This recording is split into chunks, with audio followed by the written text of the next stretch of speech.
नमस्कार, लोकतंत्र देख रहे हैं आप। मैं हूं आपके साथ नेहा दुबे। लोकतंत्र में आज बात करेंगे महाराष्ट्र की। महाराष्ट्र में महायुति की सरकार बनने के साथ ही आपको बता दें कि जो स्थिति है वो कुछ इस तरह से है कि मांझी लड़की बहन योजना विवादों में घिर गई है। इस योजना के तहत राज्य की महिलाओं को हर महीने 2100 रुपए की आर्थिक सहायता प्रदान की जानी है, लेकिन राज्य के बढ़ते कर्ज के बोझ के कारण इसकी वित्तीय स्थिरता पर सवाल उठ रहे हैं। राज्य की निराश्रित या विधवा महिलाएं जिनकी आयु 21 से 65 वर्ष के बीच है और पारिवारिक वार्षिक आय 2.5 लाख रुपए से कम है, हर महीने 2100 रुपए की आर्थिक सहायता जो सीधे बैंक खातों में जमा की जाएगी और आर्थिक रूप से सशक्त बनाना और आत्मनिर्भर बनने में मदद करना। हालांकि इस योजना के लिए निर्धारित फंड के उपयोग पर गठबंधन के सदस्यों के बीच मतभेद उभर कर सामने आ रहे हैं। शिवसेना नेता और सामाजिक न्याय मंत्री संजय शिरसाठ ने उप मुख्यमंत्री और एनसीपी नेता अजित पवार के तहत आने वाले वित्त विभाग पर नाराजगी जताई है। शिरसाठ का आरोप है कि सामाजिक न्याय विभाग से करीब 400 रुपए, जी हाँ 400 करोड़ रुपए डाइवर्ट किए गए, जिसके बारे में उन्हें मीडिया से पता चला है। गठबंधन के सदस्यों के बीच बढ़ते मतभेद बीजेपी और विशेष रूप से मुख्यमंत्री देवेंद्र फडणवीस के लिए चुनौती बन गए हैं। राज्य के बढ़ते कर्ज के बोझ और वित्तीय प्रबंधन पर सवाल उठ रहे हैं, जिससे सरकार की स्थिरता पर भी असर पड़ सकता है। ऐसे में गठबंधन के सदस्यों यानी कि एनसीपी और शिवसेना के बीच टकराव की स्थिति है और ये टकराव बीजेपी और खासकर सीएम देवेंद्र फडणवीस के लिए चैलेंज बन गया है। सामाजिक न्याय और मंत्री और शिवसेना नेता संजय शिरसाठ ने शनिवार को उप मुख्यमंत्री और एनसीपी नेता अजित पवार के तहत आने वाले वित्त विभाग पर नाराजगी जताई है। उन्होंने SC/ST के लिए लड़की बहन योजना के लिए निर्धारित फंड के डायवर्जन को लेकर भी निशाना साधा है। संजय शिरसाठ ने कहा है कि मुझे ये भी नहीं बताया गया कि सामाजिक न्याय विभाग से करीब 400 करोड़ रुपए डाइवर्ट किए गए। मुझे इसके बारे में मीडिया से पता चला। अगर सामाजिक न्याय विभाग की कोई ज़रूरत नहीं है तो इसे बंद किया जाए।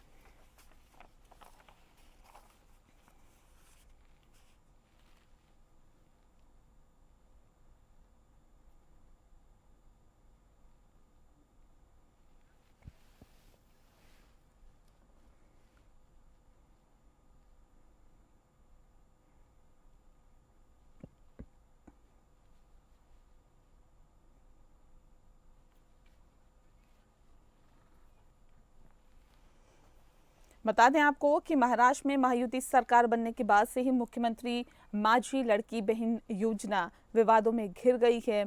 इस योजना के तहत राज्य की महिलाओं को हर महीने 2100 रुपए आर्थिक सहायता प्रदान की जानी है और राज्य के बढ़ते कर्ज के बोझ के कारण इसकी वित्तीय स्थिरता पर भी सवाल उठ रहे हैं। राज्य की निराश्रित या विधवा महिलाएं जिनकी उम्र 21 से 65 वर्ष के बीच है और पारिवारिक वार्षिक आय 2.5 लाख रुपए से कम है, हर महीने 2100 रुपए की आर्थिक सहायता जो सीधे बैंक खातों में जमा की जाएगी।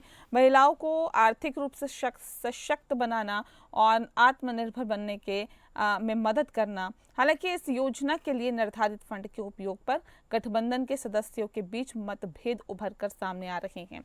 शिवसेना नेता और सामाजिक न्याय मंत्री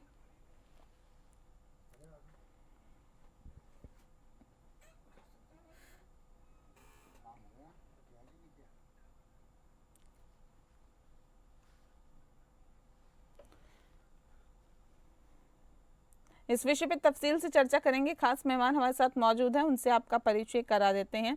इस वक्त हमारे साथ मुखलेश शेख जी हैं जो कि नेता हैं अजीत पवार गुट के। बहुत स्वागत है आपका। हमारे साथ आलोक वत्स जी जुड़ गए हैं, नेता हैं बीजेपी के, आपका बहुत स्वागत है। और डॉक्टर भूपेंद्र सिंह जी हमारे साथ जुड़ गए हैं जो कि राजनीतिक विश्लेषक है, आपका भी बहुत बहुत स्वागत है। इस खास कार्यक्रम की शुरुआत हम मुखलेश शेख जी आपके साथ ही करते हैं। मुखलेश जी से किस तरह से देखते हैं? देखिए, चुनाव से पहले बड़े बड़े वायदे, बड़े बड़े दावे, सरकार तो पहले भी आपकी ही थी ना सर, तो हालात तो आपको पहले से ही पता थे कि राज्य के वित्तीय हालात कैसे हैं। जब दावे किए गए थे, वायदे किए गए थे, तब नहीं पता था कि हालात कैसे हैं राज्य के। अब उन्हें पूरा नहीं कर पा रहे, क्या वजह इसके पीछे है? मेरी आवाज जी आवाज पहुंच रही है आप तक? जी पहुंच रही है सर, बताएं। जी, तो मुझे ठीक से सुनाई नहीं दिया है, जो जरा मेरे सर ये जो वादा किया था आप लोगों ने, मुख्यमंत्री माझी लड़की बहन योजना, ये 2100 रुपए देने का, आर्थिक सहायता देने का, सर ये तो आधार में लटका हुआ है, लोगों को मिल ही नहीं रहा, महिलाओं को मिल ही नहीं रहा इसका फायदा, क्यों नहीं दे पा रहे हैं आप लोग? नेहा जी, हमने दिया है, इलेक्शन से पहले भी दिया है और इलेक्शन के बाद भी हमारी कोशिश जारी है। ऐसा कौन सी सरकार है कि तत्काल कोई भी चीज की जो मदद जनता तक पहुंचती है, कभी नहीं पहुंचती है। उसका प्रोसीजर होता है, जीआर होता है, लोगों में बैठक होता है, उसके जो अपना फंड जिसको बोलते हैं, जो पैसा, वो सारे चीज का जो अपने बैठ के तय किया जाता है बड़े लेवल से कि भाई इस चीज को, छोटा मोटा रकम तो है नहीं। और उसके ऊपर हमारे चुनाव हम लोगों ने अगर लड़े हैं, लाडली बेटी योजना हमेशा अजीत पवार साहब के और देवेंद्र जी के मुद्दा रहा है और शिंदे साहब की भी लगभग ये सब चीजों में मुद्दा रहा है। लेकिन हम उस मुद्दे से भटकेंगे नहीं, क्योंकि लोगों ने हमें हमेशा ये जो उम्मीद लोगों की थी, लोगों ने चुन के लाया और हम सरकार, महायुति की सरकार जो है हम बनाए हैं और अच्छा काम करने के लिए कोशिश कर रहे हैं और कर भी रहे हैं। ये रही बात कि हम कहीं ना कहीं आगाड़ी, ये जो सरकार है इसके अंदर जो पहले थे इसके आप देख सकते हैं, शिंदे साहब के बारे में अभी संजय सरकार के बारे में आपने बताया, मंत्री महाराष्ट्र के है। तो इस तरह की चीजें जो है, ये राजनीति तो चलते रहेगा, लेकिन लोगों का काम भी रुकना नहीं चाहिए। मैं आपके चैनल के माध्यम से कहूंगा, अजीत पवार साहब के एक सिपाही होने के नाते, एनसीपी के कार्यकर्ता होने के नाते, कि लोगों तक जो वादा किया वो निभाना पड़ेगा। नहीं तो वादा तो आपने 2100 रुपए का किया था ना, दे कितने रहे हैं आप? नहीं मैडम, दे रहे हैं। अभी क्या रहता है, अभी दे कितने रहे हैं ये बताइए ना। मुंबई शहर का पालक मंत्री शिंदे साहब है, आदरणीय शिंदे साहब है, डिप्टी सीएम बन के काम कर रहे हैं। और नहीं, मैं ये पूछ रही हूँ दे कितने रहे हैं, राशि कितनी दे रहे हैं जी? राशि कितनी दे रहे हैं? 2100 रुपए का तो आपने वादा किया था, अभी कितने रुपए दे रहे हैं आप महिलाओं को? मैंने राशि जो वादा किया, वादा निभाएंगे हम। कब निभाएंगे सर? अरे मैम देखिए ना, अभी मैंने आपसे क्या कह दिया कि भैया हर चीज का एक समय होता है। हाँ, और वो समय कब आएगा थोड़ा सा बता दीजिए ना, महाराष्ट्र की जनता भी क्लियर हो जाए। मैडम अभी आ जाएगा, कम से कम एक बार ये मीटिंग हमारे आदित्य तटकरी मैडम जो है, हमारे एनसीपी के वरिष्ठ है कैबिनेट महाराष्ट्र का, उन्होंने भी सारे चीज के अंदर बहुत जोरदार कोशिश कर रहे हैं और जारी है। कार्यकर्ता भी यही के लोगों को नए मिले, लोगों से हमने वादा करके आप लोगों को जिताया। आप आज मंत्री बने हैं, देवेंद्र जी फडणवीस साहब मुख्यमंत्री बने हैं, अजीत पवार भी हमारे नेता जो है डिप्टी जो सीएम बने, उप मुख्यमंत्री बने हैं। तो किसके मैंडेट में? जनता ने सपोर्ट किया तब ना। तो जनता छोड़ के, और जनता नहीं तो हमारा कोई कदर नहीं है नेताओं का, क्योंकि जनता है तो सब कुछ है। जनता माई बाप है, जनता तो माई बाप है सर। जनता से जो वायदा किया था, अब जनता पूछ रही है कि जैसे 2100 रुपए पे हमने वोट दिया था और ये सोचा था कि उन माताओं, उन बहनों को फायदा मिलेगा जो वाकई इसके हकदार है, वो 2100 रुपए आखिर क्यों नहीं मिल पा रहे हैं? डॉक्टर भूपेंद्र सिंह जी, क्या ये जनता में गलत मैसेज नहीं जा रहा है कि जो वायदे और जो दावे किए जा रहे थे, वो वायदे और दावे वित्तीय बोझ के कारण ये पूरा नहीं कर पा रही है मौजूदा सरकार? ये क्या मैसेज जनता में जा रहा है भूपेंद्र जी? भूपेंद्र जी, आवाज मिल रही है आपको? भूपेंद्र जी, सुन पा रहे हैं आप हमें? नेहा जी, संजय सरसाट साहब की बातें को आपने कहा, वो संजय सरसाट साहब जो है, हाँ। वो बड़े नेता है, बयानबाजी कर रहे हैं। वो बयानबाजी भी रोक लगाने का काम शिंदे साहब करेंगे, ऐसे नहीं। 1500 रुपए दिए जा रहे हैं सर, 2100 रुपए की मैं बात कर रही हूँ। अब सवाल इस बात, नेहा जी, बहुत से लोगों ने फर्जी, आपने डॉक्यूमेंट्स वगैरह बनाकर फर्जी नाम डालकर भी पैसे लिए, उसकी भी इंक्वायरी जारी है। आदित्य तटकरी मैडम ने उसकी जांच बिठाया है और सीएम साहब ने भी कहा है, आदरणीय हमारे पवार साहब ने भी, अजीत पवार साहब ने भी कहा है कि भाई जो एजेंट लोगों ने, कुछ लोगों ने गांव के अंदर, ऐसा मीडिया में भी दिखाया गया, जो लोग अपना नहीं है, जो लोगों की अच्छा खासा आमदनी है, उन्होंने भी पैसा लिया है ना। अभी कुछ हमारे लोग उसके तहकीकात कर रहे हैं, जो असली में गरीब कौन है, किनको पैसे की जरूरत है, कौन हकदार है, उनको दिया जाएगा।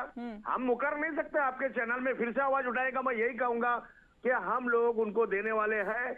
हमारी परिस्थिति ऐसा है, अगर सरकार हमारी बात को नहीं मानेगा तो हम सरकार के साथ इसके लिए हम झगड़ा भी करेंगे, लड़ाई भी करेंगे और हम अपना रास्ता अलग भी करने का प्रयास करेंगे। ठीक है आलोक बस जी, हमने जबान दिया आलोक बस जी, है। ठीक है ठीक है ठीक है आलोक हमने जी, जबान दिया है, ठीक है मुकेश जनता को जी। जबान दिया, अजित पवार ने जबान दे के आया है।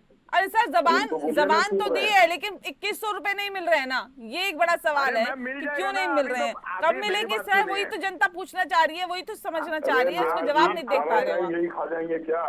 आलोक जी, तो है, दूसरे को बोलने दें। आलोक जी 2100 रुपए देने का वायदा आप लोगों ने किया था, मिल नहीं पा रहे सर महाराष्ट्र की जनता को। देखिए नेहा जी,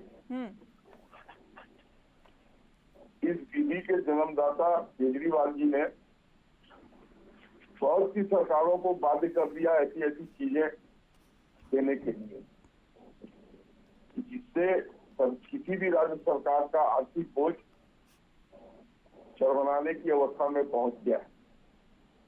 ये एक सच्चाई है। और बहुत से लोगों ने फर्जी, जो उसके पात्र नहीं थे, उन्होंने फर्जी डॉक्यूमेंट्स लगाकर उस पैसे को उठाना चालू कर दिया। तो अब इसकी पूरी छानबीन चल रही है और मुझे लगता है कि निकट भविष्य में, चूंकि भाजपा सरकार ने इस बात को स्वीकारा है कि हम 2100 रुपये देंगे, तो चाहे उनको कुछ भी करना पड़े, वो उनको ये देना ही पड़ेगा, ये जनता से किया हुआ वादा है। लेकिन हाँ, उनको मिलना चाहिए जो इसके पात्र है, जो एलिजिबल है। बहुत से जो लोग एलिजिबल नहीं है, जैसे ये रेड कार्ड और येलो कार्ड जो इशू होता है गवर्नमेंट का, बहुत से लोगों ने रेड कार्ड बनवा लिया जिनके पास 4 व्हीलर गाड़ी है चलने के लिए, तो उसमें वो उठा रहे हैं भरपूर राशन। तो इस तरीके से ये जो लाडली बहन योजना है, जहां जहां भी लागू हुई है, जिन प्रदेशों में, वहां पर लोगों ने फर्जीवाड़ा करके इसमें अपनी पात्रता बना ली है। लेकिन आप थोड़ी देर जरूर हुई है कि अभी तक वो डिस्ट्रीब्यूट नहीं हुआ है, लेकिन यकीन रखिए कि भारतीय जनता पार्टी एनडीए की सरकार ने जो वादा किया है उसको निकट भविष्य में जरूर पूरा करेगी। और जो रही बात वित्तीय पर जो एनसीपी और शिवसेना का टकराव है, तो देखिए, जब वित्त मंत्री को बहुत दफा इधर से उधर फंड करने पड़ते हैं according to the demand, according to the situation of demand of the situation, तो उस स्थिति में नेहा जी, अगर वो इधर से उधर कुछ करते हैं, इसका मतलब नहीं कि उनको इस तरीके का बयान देना चाहिए। नहीं तो सर, चुनाव से पहले की मुझे बात बताइए आलोक जी, चुनाव से पहले ये कैटेगराइज किया जाना चाहिए था ना कि इनको मिलेगा उनको नहीं मिलेगा। इसी प्रबंधन जो है वो तो समय समय पर होता रहता है। आदिवासी विभाग की निधि में 4000 करोड़ रुपए और सामाजिक न्याय विभाग की निधि में 3000 करोड़ रुपए की कटौती कर दी गई। देखिए, वो मैंने आपसे कहा ना, जिसका जहाँ पर जितना उपयोग होता है वो उसके मुताबिक चीजों का आवंटन होता है और उसका डिस्ट्रीब्यूशन होता है। तो आवंटन प्रबंधन करने वाले व्यक्ति को समय समय पर, आप घर में भी अगर कोई बजट चलाते हैं, तो अगर आपने किसी चीज के लिए रखा हुआ है, मान लीजिए सोना खरीदने के लिए रखा हुआ है पैसा जोड़ जोड़ के, और घर में कोई बहुत बीमार पड़ जाए, तो आदमी उस समय उस पैसे को उधर डाइवर्ट कर देता है। तो इसी तरीके से जो वित्त मंत्री होता है, उसको पूरे सरकार को चलाना होता है वित्तीय पोषण से। तो समय समय पर अगर वो इस तरीके की फेरबदल करते हैं, तो इस पर इनको ऐसा बयान नहीं देना चाहिए था। ये मैं इस बयान को अनुचित मानता हूँ और मुझे लगता है कि समय रहते इसको ठीक कर दिया जाएगा। और शिंदे साहब, हमारा तो सीधा सा एक सवाल है सर कि आप तो मौजूदा वक्त में सरकार में थे, आपको तो पता था कि वित्तीय हालत कैसी है राज्य सरकार की, उसके बावजूद जब आप इतने बड़े बड़े वायदे और दावे कर लेते हैं सत्ता में वापसी रिटर्न के लिए, तो उनका क्या महत्व है, क्या जनता में मैसेज जा रहा है, इस बात को समझना होगा। भूपेंद्र जी हमारे साथ जुड़े हुए, मैं आ रही हूँ आलोक जी, आ रही हूँ। भूपेंद्र जी, क्या मैसेज जा रहा है जनता में सर? वायदा किया 2100 रुपए का, मिल रहे हैं 1500 रुपए और उसमें भी कैटेगराइज कर दिया। देखिए, बात तो घोषणा करते हैं जरूर मोदी जी और की परंपरा की ओर आ रहा है, लेकिन देखना पड़ेगा कि सकल घरेलू जो रेशो है वो 25% होना है और प्रतिशत में लगभग 18-19 के लगभग पहुंच चुका है सरकार। ये सरकार की स्थिति का नहीं है। आप तो मध्य प्रदेश जहाँ और जो मुफ्त की बिजली योजना के साथ ये सब्सिडी और जो भी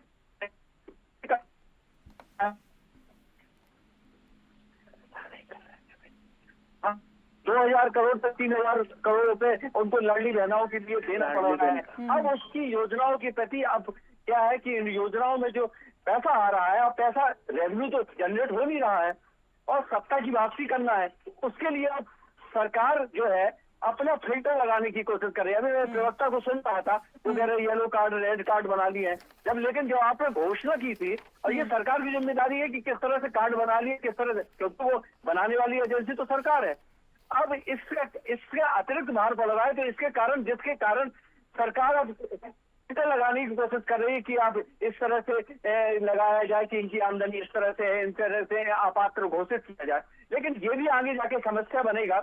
लेकिन बात यहाँ पे ये है कि जो अब मैच्योर यहाँ पे मिनिस्टर बने हुए हैं, जो भी अजीत जी हैं, वो पुराने राजनीतिक हैं और उनके पास वित्त विभाग का है और निश्चित रूप से वो चाहेंगे कि हमारी जो जिम्मेदारी, हमारी छवि, क्योंकि राजनीति में छवि की एक प्रिस्क्रिप्शन होता है, जिसकी एक अवधारणा रखी जाती है और इसके कारण ही राजनीति में चुनाव के दौरान जाया जाता है। और ये एक महायुति का के गठबंधन है और गठबंधन में अपनी जिस तरह से जिम्मेदारी होती है और जिस तरह से भागीदारी होती है, जिस तरह से रिजल्ट आते हैं, उससे ही राजनीति की आंतरिक दिशा तय होती है।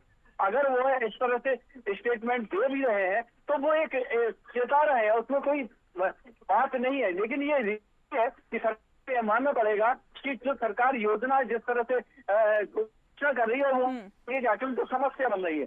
आप जहाँ पे भी देख लें, चाहे मध्य प्रदेश देख लें, आप अदर स्टेट भी देख लें, जहाँ पे भी अभी दिल्ली में शुरू है, बिल्कुल ये योजनाएं वाकई समस्या बन रही है। जो बड़ी बड़ी घोषणाएं करती जाती है वो सरकार के लिए समस्या बन रही है, उससे सीधे तौर पे विकास कार्य पे भी असर पड़ता है क्योंकि एक अच्छा खासा बजट इसमें जाता है। लेकिन सरकारों को भी समझना चाहिए, पार्टियों को भी समझना चाहिए कि वो दूसरों की बातों में ना आए या दूसरे दिखावों में ना आए। अगर आप उन योजनाओं को पूरा कर सकते हैं या उतनी चीजें कर सकते हैं वही घोषणा करिए, अन्यथा इसका जो प्रभाव पड़ता है जनता में बहुत गलत जाता है। फिर जनता दोबारा आप पे विश्वास नहीं करती है अगर उनको उस चीज का लाभ नहीं मिलता जो वादे करके आप लोग सत्ता में आए हैं। बहरहाल बहुत शुक्रिया आप सभी का हमारे साथ इस खास चर्चा में शामिल होने के लिए। लोकतंत्र में फिलहाल के लिए इतना ही। नमस्कार।